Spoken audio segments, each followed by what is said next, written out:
Marshmallow Fanboy back with another review, this time of G.I. Joe classified series KAMAKURA. It's a Amazon exclusive. It wasn't particularly difficult to get a hold of. The pre-orders went up and they kind of stayed up forever. So I was able to grab one in the first about 24 hours. So I was real happy with that. It's the new paper packaging. This is my first experience with the no plastic packaging, and so far, so good. I like it. I like the artwork on the front. I do wish it was sort of the action figure itself on the cover. Maybe a glamour shot of the figure. Oop, I just knocked the camera. But I don't object to the little thing. It's just going to take a little bit to get used to it, I think. For me, because right now I'm into the like Stalker and Tomax and Zaymod, and they have the plastic packaging, and this is just my first experience with the non-plastic packaging. So on the side, all the little logos that you can go online and decode. I don't know if any of you guys are doing that. I'm not doing it, but you're welcome to. Number 61 in the series. This is him on the back, all of the things he comes with. That's really cool. I don't know if that would be better served on the front of the figure to show you sort of what you're getting. But I imagine that by the time that, especially Amazon, because it's not like I think there's one Amazon store in New York or something. But other than that, you're not seeing this on the pegs. So by the time that you are getting this in the mailbox, you already pulled the trigger on that figure, or you already decided to make it part of your collection. So you're not experiencing this at retail, but I don't know how I'd feel about this at retail. I don't know if I look at the picture and I think to myself, gosh, that would be a really cool thing to have, or if it would be better if I saw this. It's hard because I'm not the necessarily, well, I am the target audience. They are trying to get the older collectors involved, but if I was a kid, I don't know if I would gravitate towards something with just the art on it. But to be fair, I did get a lot of dumb-looking action figures. Those 70s Star Wars figures weren't great looking, and neither were maybe the original G.I. Joes when you compare them to maybe the 25th or the Walmart Retro. I'm getting myself in trouble. People are like, "How dare you? The vintage ones are better than everything." And I get it. There's some stuff that just permeates your life and that you believe in and that you have done all of your life. But I'm telling you that there's sometimes I turn on an old episode of the TV show or a cartoon I used to like, and I think, ugh, I can't watch this. So that's just my lens. So let's bust this thing open. That was a lot of editorializing. I'm not sure why I did a lot of editorializing. Let's bust this thing open and see what we've got. Okay, now that he's out of the box, let's take a closer look at G.I. Joe Classified Series KAMAKURA. First, let's take a look at some of the accessories. He has an extra head. It's the masked head. Let's see if I can make that clear. Which is very cool. I put the unmasked head on him. He came with the masked head, and the unmasked head was an accessory. He's also got the hood if you want to put his... This can be on whether it's the other head or the alternate head. That doesn't matter. This one is sort of the mask down look. You take the head off and you put it around his neck. And that's him with the mask down around his neck. He comes with one really, really long bladed weapon. It's really nice. Looks really detailed and nice. Somebody can hit that with some dry brush and really bring some detail out. He has two of these. The one that I put in his hand has a green grip around the hilt, so I preferred the one with the green around it. This is a knife. He doesn't have any holsters that I can see, but he does have a belt.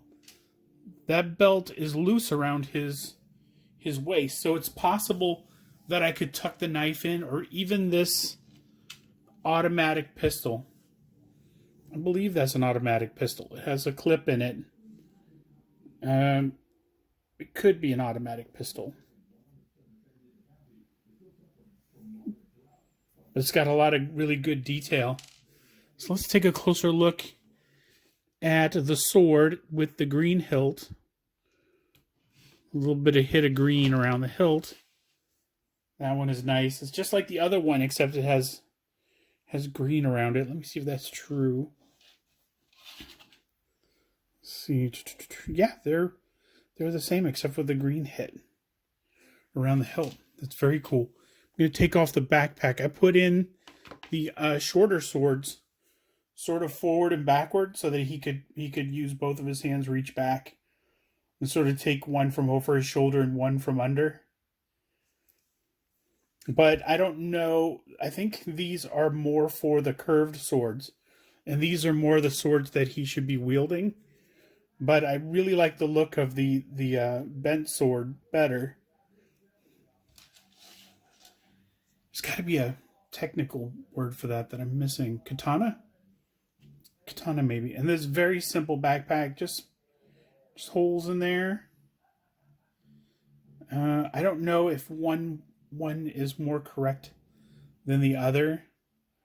There is some nice detail on the side. Looks like there's a place on each side where there's some welding on the side, like bolts. So that's a nice detail. Or there could be leather. What do you call them? Like not button. Well, it could be buttons. This Uzi seems a little large for a G.I. Joe classified figure, but it looks great on him. I don't know if this is the same kind of Uzi that came with Snake Eyes. Also, he comes with this, clips right to the belt. I imagine this was what that was for, because there's a hit of green here, and this is a hit of the light green, so I put it there. Otherwise, let me see if the gun tech tucks into his belt, maybe. Gun into your belt. Let me see if it goes. No, it doesn't look like it goes under. Oh, yeah. Oh, yeah. What do you know about that? It's right into his waistband. So, yeah, he can do that. He can probably do that with a knife as well. For whatever reason, the belt is loose over here, but when it comes around to the side, oh no, the belt is, looks like the belt is up here, but there's a little piece down here that is supposed to look like his uniform, supposed to look like the butt, and it curves around here, so it's supposed to be kind of an overhang. So part of it is belt and part of it is actual uniform. So I don't know if the effect of the gun at this point, you can see a little bit of the green sort of breaks the illusion that it's going through his belt and not through his belt and uniform. So I'll take that out. I'm sure the knife could go in as well, but I'm not going to test this. I did put the head on. I did put on things like the mask when it's down. When you put on the mask around his neck, it limits his up and down because it runs into that. But without it, you get a pretty good range of him being able to move his head up and down. And of course, the head goes all the way around. I'm not going to do it. That's weird. And let's see. He's got butterfly joints. So his arms come out to there. He's got a lot of range of motion in his shoulders. Of course, I said butterfly joints, I think. I said butterfly joints. And he's got bicep swivels. He's got double elbows. I bent this before. Why isn't this bending? There we go. So he's got a lot of range there. He's got a swivel in his wrist. So he can have a little bit of wrist action there. It's got a little bit of a rocker there, ab crunch. It's got the belt, and the belt has partial uniform, so it's kind of floating. And then underneath, you can see there's kind of reuse where there was another belt there. So this belt sort of floats over the top to replace it. I don't think it comes off. Of course, you can take the figure apart and get it off, but I don't know why you would. Or you can move this to the side Oh, I see. If you move this to the side, maybe it breaks. No, there's a pouch there. And the buckle's over there. I see. So that doesn't help at all. But, okay, now it's below the waist. So let me see if the waist twists, and it does. So you have like an ab crunch, a waist twist. You have ball jointed legs. So that is nice. A thigh swivel. That's great. Double knees. I know they work. They did before. And he can kick his own butt. Oh, he can kick the middle of his back like a real ninja. He could cripple himself.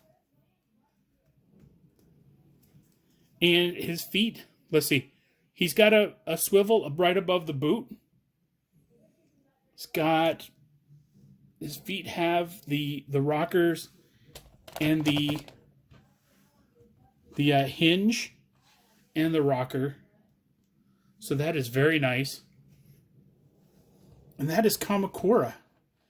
Kamakura is not a character I know a lot about. He wasn't in the cartoon. He was in the comic book in the later issues, and I think he's been a big character. Maybe he did come out in figure form, but I think he came out in the comic books first. And then he was immortalized as an action figure. And so he's big in the lore, but he's sort of my least likely, you know, if I were to name 300 G.I. Joe characters, I probably would never come up with Kamakura's name.